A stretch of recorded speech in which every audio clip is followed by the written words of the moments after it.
Already, NFL Week 5 is finally upon us, and I'm excited to get into these games. I think that for this week, there are a lot closer, tougher to tell games that I've seen, but I went over it a few times. I like what I'm doing. I like the picks that I've decided to make for this week, and we're gonna get right into it. I do want to specify though, this is the first week of the NFL season where the bye is in play for a few of the teams. Two of the games are off. Four teams are on bye. But we're going to start on Thursday Night Football. And thus far, I am still undefeated on Thursday Night Football. But we have a game against Tampa Bay and the Atlanta Falcons here. And I think that this one's really tough to tell. I think this is one where it could go either way, kind of a go either way game. I've went back and forth on it like a million times, but I'm going to take the Bucks here. I think they're rolling. I think they've been playing really well. I'm going to take them 31-27. I just think that Baker and company and these two great wide receivers that they've had so far can find a way to pull it off, and I think they get the win in a tight 31-27 victory. Next up, we go to a 9:30 a.m. kick game that takes place in London, England, the Jets and the Vikings. And it's actually really interesting with this game because I think if you looked at it on the surface before, obviously, what has transpired within the season, you'd say, oh, this is an easy Jets win. But no, now I think it's exactly the opposite. Give me Minnesota 30-21 over the Jets. Did not like their performance last week against the Broncos. And I think at this point, they've really only had one great performance, and it was against the New England Patriots, who are not a great team. So that's why I got to take Minnesota 30-21 over the Jets in London. Going to the 1 o'clock window, we have Baltimore versus Cincinnati. Going to be a really good game. The Bengals coming back off a win against Andy Dalton and the Carolina Panthers for their first win of the season. Ravens coming off a huge blowout win against Josh Allen and the Bills, who I thought were the best team. I'm going to end up taking here the Baltimore Ravens 24-21, but I think this is a battle. I think this goes back and forth. This is one of those games that I'd probably stay away from. I see a world where Cincinnati could win it, but at this point, from what I've seen, I like taking Baltimore to win this game.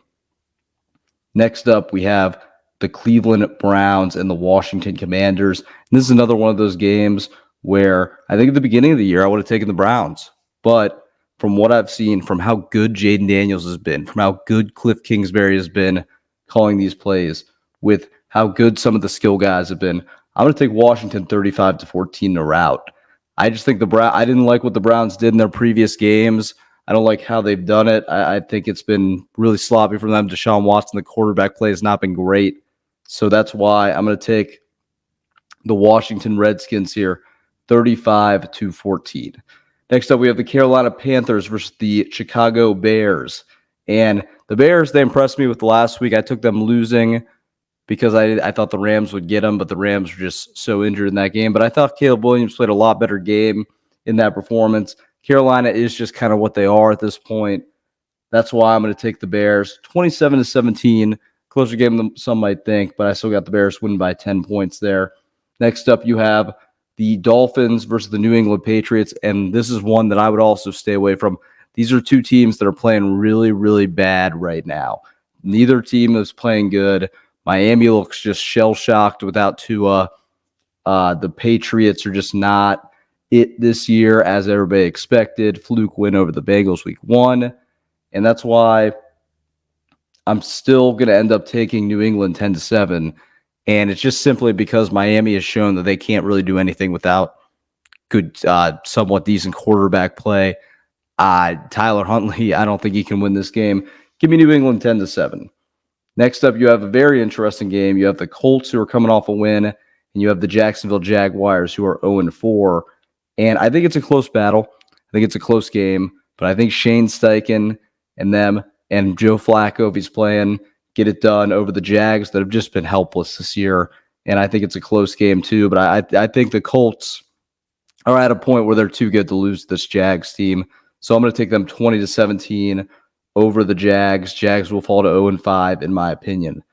Next up, we have the Bills versus the Texans. A very interesting matchup. Very interesting matchup against a Bills team who is coming off Their first loss of the season, that was kind of an embarrassing fashion against Lamar Jackson, the Baltimore Ravens. And I think that they bounced back in this one. CJ Stroud and the Texans didn't look great in that game against Jacksonville. And I know they still ended up getting the win, but I don't think they looked great in that performance where they had to pretty much win the game at the very end, fourth quarter drive. I didn't like it. So in this one, I'm going to take the Bills 24-17, the 7-point win. I just think they get the job done. Next up, we have the Raiders versus the Broncos. The Broncos are kind of hot right now. They're coming off a pretty quality win, in my opinion, and I just think they find a way to do it over the Raiders. The Raiders got to win against the Browns, but like I said, the Browns are not that great of a team. I'm going to take Denver 17-10. I just think Bo Nix and Sean Payton outduel Gardner Minshew. That's just my opinion on that one. That's why I got to take the Broncos. Next up, we have the Niners and the Cardinals. Cardinals coming off a really tough loss. I'm going to take San Francisco in this one, 28-14. Not a lot to say. I expect a Marvin Harrison Jr. touchdown. I expect San Francisco, that offense, to really just run around that Arizona defense that has shown they're one of the weaker defensive units in the league. I think that's safe to say after what we've seen so far. So give me San Francisco 28-14 in that one. Next up, we have the Green Bay Packers versus the Rams. And I think this is just one of these years for the Rams. And I'll just say the score now because there's not a whole lot of context with it. But Green Bay is going to win, in my opinion, 28-21. And for the Rams, I think they're well coached. I think they got a good quarterback in Matt Stafford. I think their season, though, is just riddled by injuries, and I think there's not much you can do when you don't have a lot of your line out there. You don't have two of your good receivers out there, like Cooper Kupp's not playing. Puka Nakua's not playing for a while. You're kind of limited on options when that happens, and I think they put up a fight like they usually do with Sean McVay. But Green Bay, I think they're going to get this win. Green Bay is a pretty good team. Nearly beat Minnesota, nearly came back from the 28-0 hole. Fell a little short, but I got Green Bay 28-21 against the Rams. Next up, we have the Giants from New York versus the Seattle Seahawks. In this one, I'm going to say give me the Seattle Seahawks 30-24. I think that Seattle had a pretty quality loss the other day against the Detroit Lions, as I predicted. That's a tough game for them. I think that Geno played pretty good in that game. I think he played as well as you could for being a losing quarterback on that side. So I think they get a good win against a Giants team that has a really solid receiver now, Malik Neighbors, but I still think Seattle gets it done 30-24. Next up, we have the night game. Very good night game, in my opinion. You have the Pittsburgh Steelers versus the Dallas Cowboys. This is one that I've went back and forth on a million times, but I'm not sure if it's time or it's the readiness to put Fields in the conversation of being like a really good primetime quarterback. I don't think we've seen enough out of him in primetime to just say he can come in and win this game. Dak's used to playing on primetime. This is going to be a big game, hyped game. I'm going to take the Dallas Cowboys here 21-17. I think they just edge it out. I think it's really close. I think both defenses play really well. Now, I did hear that it's possible that Mike might not play.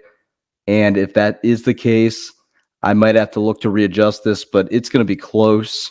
I just think that Dallas, just because of experience strictly on the offensive side of the ball, I think they find a way to get it done 21-17. Then we have probably my hottest take of the entire video here, the entire breakdown on Monday night, the New Orleans Saints versus the Kansas City Chiefs.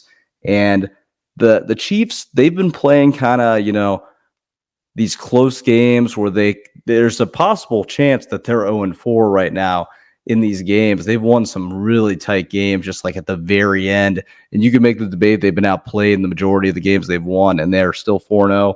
I think New Orleans, the Saints, they find a way to get it done finally. Chiefs will fall to 4-1. I think they get it done 28-25. That's my super take of week 5. But yeah, I think they get it done. I still think Kansas City a really good team, but you lose Rashee Rice. Every single game's been super close. They're due for a loss, in my opinion, and I think this is the game on Monday night. I will be back, and I am prepared for week 6.